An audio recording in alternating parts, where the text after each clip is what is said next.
নমস্কার, কেমন আছেন আপনারা? আশা করি আপনারা সবাই খুব ভালো আছেন আর আমিও কিন্তু বেশ ভালো আছি। তো এখন আমি রেডি হয়ে গেছি, বেরিয়ে পড়েছি। তো এখন ওই ৫টা মতো বাজে, তো চলো নাহলে ট্রেন নাহলে আমাদেরকে ছেড়ে চলে যাবে।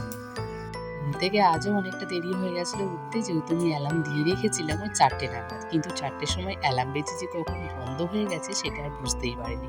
কারণ অনেকটা রাত করে ঘুমিয়েছি তো রাতে, ওই ব্যাগ গোছানো এই করতে করতে অনেকটা লেট হয়ে গেছিলো আর মাম্মাম অনেকটা দেরি করে ঘুমিয়েছিল।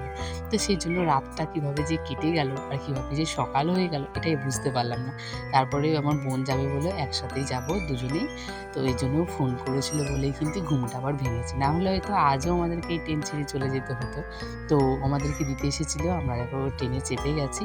আর মাম্মাম তো কিছুতেই ওর পাপাকে ছেড়ে আসবে না। কিন্তু কি করব, ওর তো এখন বাড়িতে কাজ আছে।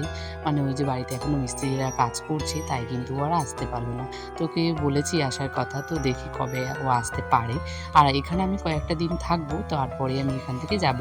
তো আসার পরে দেখি এত পরিমাণে বৃষ্টি হচ্ছে, মানে বেরোনোই যাচ্ছে না। তারপরে দেখছি বাইরে এত বৃষ্টি হচ্ছে, তার মাঝখানে দেখছি বাবা এখানে মাটন এনে রেখেছে। তাই এখানে মাটনগুলো মা রান্না করছে। আজকে জানো তো ট্রেনটা এত তাড়াতাড়ি চলে এসেছে, প্রায় বলতে পারো ২০ মিনিট আগেই ঢুকেছি, যেখানে আমরা ২০ মিনিট পরে আমরা ট্রেন থেকে নামি। আর সেই সময় কিন্তু পুরো আমরা বাড়িতে এসে গেছি। তো এসে ড্রেসটা চেঞ্জ করে নিয়েছি। একা খাও না মা। তাহলে এটা কি করে খাচ্ছ?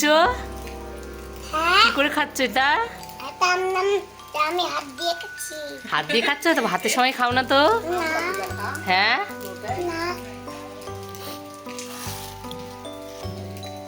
এই ছোট আয়নাটা কি ভেঙে গেছে নাকি? ছোট আয়নাটা ভেঙে গেছে? ভাতের বেলা তুমি একা একা পারো না, আমতার বেলা তো বেশ ভালোই পারো খেতে। টেস্টি কতটা?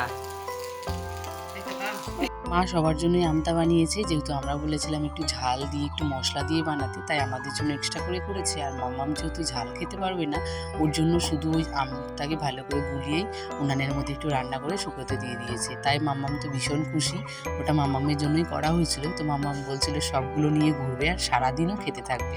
আমরা খাওয়া দাওয়া করে ঘুমিয়ে পড়েছিলাম, যেহেতু অনেকটা ভোরবেলা উঠেছি। আর আসার সময় না ঘুমাতে পারিনি, ট্রেনে এত পরিমাণে ভিড় ছিল, তো সেই জন্য আর ঘুমাতে পারিনি বলে এসে খাওয়া দাওয়া করে ঘুমিয়ে পড়েছিলাম। তো ঘুম থেকে উঠেই দেখছি মা বানাচ্ছে যে মালপোয়া, আর তার সাথে বাবা আমাকে বললো অনেক দিন আমার হাতে লিকার চা খায়নি, মানে হচ্ছে লাল চা খায়নি, তো সেটাই আমাকে বললো করে দিতে। তো একটু আদা দিয়ে ভালো করে একটু চাটা বানাচ্ছিলাম, কিন্তু আজকের চাটা না খুব একটা ভালো হয়নি। কিন্তু আমি নাকি লাল চাটা খুব ভালো বানাই, সেটা বাবা সবসময় বলে। কিন্তু ওই যে সবসময় আমাদের বাড়িতে কী বলতো, ওই দুধ চাটাই খাওয়া হয়, কিন্তু আমি আসলে এই লাল চাটা বেশি হয়। আমার হাতে লাল চা নাকি বলে খুব ভালো হয়, তো সেই জন্য এই লাল চাটা খুব ঘন ঘনই খাওয়া হয়। তো এখানে সবার জন্য একটু চা করে নিলাম, আর মা যেহেতু মালপোয়া বানাচ্ছে, তো সবার জন্য একটা করে আবার নিয়ে নিলাম। এটা হয়ে যাবে সন্ধ্যের টিফিন। আর আবার দেখছি এসে গেছে বৃষ্টি, মানে সারাদিন যে এত বৃষ্টি হয়েছে, দেখো এখন প্রচুর পরিমাণে বৃষ্টি হচ্ছে। আর এখন প্রায় সন্ধে হয়ে গেছে। তোমাদেরকে না বলে আসার কারণটা হচ্ছে, আমার যেহেতু এখানে ডক্টর দেখানো ছিল, সেই জন্যই আসা হয়েছে। আর বোনেরও একসাথে, দুজনেরই একসাথে ডক্টর দেখানো ছিল, তো সেই কারণেই আসা হয়েছিল। তো সারাদিনের ভিডিওটা না কন্টিনিউ করতে পারিনি, কারণ এই ডক্টরের কাছে তারপরে এসে অনেকটা জার্নি হয়ে গেছে। সেই করতে করতে মাঝখানে অনেকটা সময় চলে গেছে। মানে আমি এসেছি রবিবারে আর ভিডিওটা করতে পারিনি। এটা হচ্ছে সোমবারের সকালের ভিডিও। মা কাচাকুচিগুলো করে দিয়েছে, আর এখন আমি এগুলো জামাকাপড়গুলো মেলে দিয়েই তারপরে স্নান করতে যাব। আবার অনেকগুলো রিপোর্ট ছবি একসাথেই দিয়েছে, তো সেগুলো আবার করতে যাব। কতক্ষণ বাড়ি আসবো সেটা জানি না। Hello everyone, good morning. তো আজকে হচ্ছে সোমবার, আর যেহেতু আমি বাপের বাড়িতে এসেছি রবিবার, তো কালকে থেকে যেহেতু ডক্টর দেখানোর জন্য আমি মেন উদ্দেশ্য করে এসেছি। তো ওই ডক্টর দেখানো, তারপরে অনেকগুলো রিপোর্ট করতে দিয়েছে, ছবি তুলতে দিয়েছে, তো সেসব করে এখন বাড়িতে আসলাম। এখন 12টা বাজে। তো আজকে সোমবার, কালকে থেকে কন্টিনিউ আর ভিডিওটা করতে পারিনি, কারণ প্রচুর বৃষ্টি হচ্ছিল। আর তারপরে কোথায় কী করবো সেসব নিয়ে একটা ঝামেলা ছিল। তো যাই হোক, ফাইনালি সব কাজগুলো করলাম। সন্ধ্যেবেলায় রিপোর্টগুলো আসবে, তো রিপোর্টগুলো আসলে বুঝতে পারবো যে কী হয়েছে না হয়েছে। আমার প্রচণ্ড পরিমাণে ঠান্ডাও লেগে গেছে, মানে কান গলা ব্যথা করছে। তো যাই হোক, আজকের ভিডিওটা বড় করছি না, কন্টিনিউ করছি না, তো আজকে ভিডিওটা আপলোড করে দেবো।